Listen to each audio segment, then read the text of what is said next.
Hello friends, welcome to my channel amazing ફૂડમાં તમારું સ્વાગત છે। આજે આપણે બનાવવાના છે કાઠિયાવાડનું ફેમસ સેવ અને ટમેટાનું શાક। ફ્રેન્ડ્સ, જો તમને મારી આ રેસીપી ગમે તો પ્લીઝ લાઇક, શેર અને સબસ્ક્રાઈબ કરવાનું ભૂલશો નહીં। તો ચાલો હવે આપણે તેના ઇન્ગ્રીડિયન્ટ્સ જોઈ લઈએ।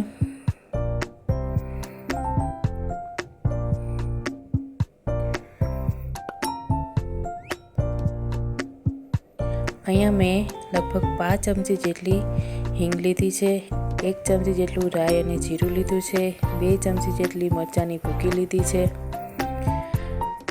2 ચમચા જેટલું તેલ છે, 5 ચમચી જેટલી હળદર છે, 5 નંગ મીડિયમ સાઇઝના ટમેટા છે જેને મેં ઝીણા ચોપ કરી લીધા છે અને 1 વાટકી જેટલી સેવ છે। હવે આપણે એક કઢાઈમાં તેલ ગરમ કરવા મૂકીશું।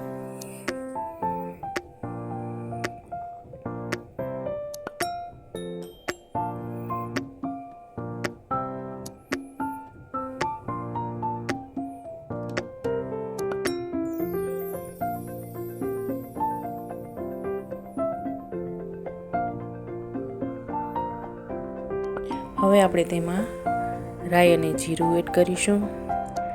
રાઈ અને જીરું થઈ જાય એટલે આપણે તેમાં ટમેટા એડ કરીશું।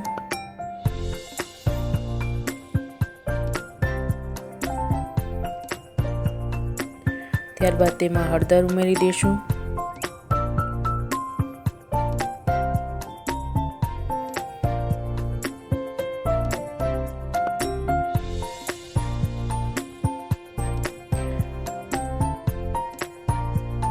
હવે આપણે તેમાં મીઠું એડ કરી દઈશું।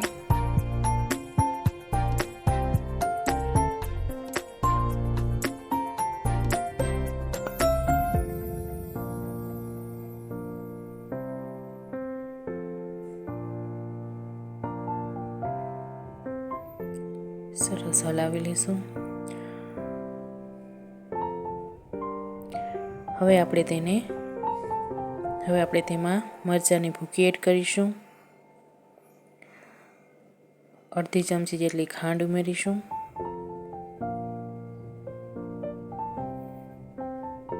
અડધી ચમચી જેટલું ગરમ મસાલા પાવડર એડ કરીશું।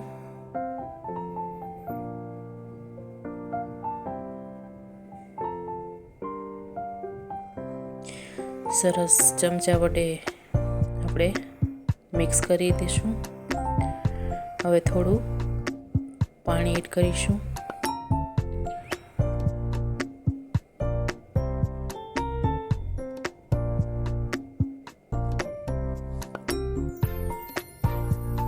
હવે આપણે ગેસની ફ્લેમ મીડિયમ તાપ પર રાખી દઈશું અને 2 મિનિટ જેટલું આપણે તેને મીડિયમ તાપ પર પાકવા દઈશું। તો ચાલો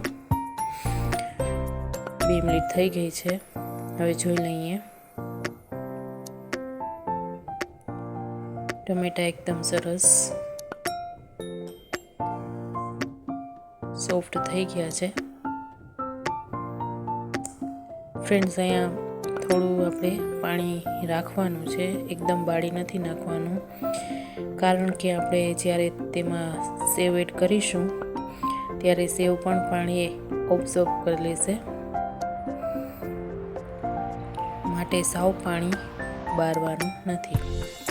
હવે આપણે તેમાં સેવ એડ કરીશું।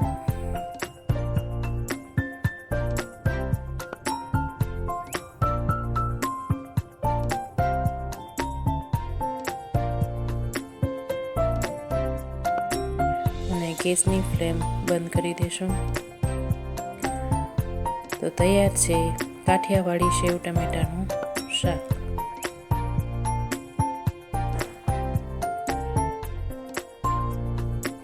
તો ફ્રેન્ડ્સ, તમને અમારો વિડીયો ગમ્યો હોય તો પ્લીઝ લાઇક, શેર અને સબસ્ક્રાઈબ કરવાનું ભૂલશો નહીં। ચાલો રજા આપશો, ફરી મળીશું નવી રેસીપી સાથે।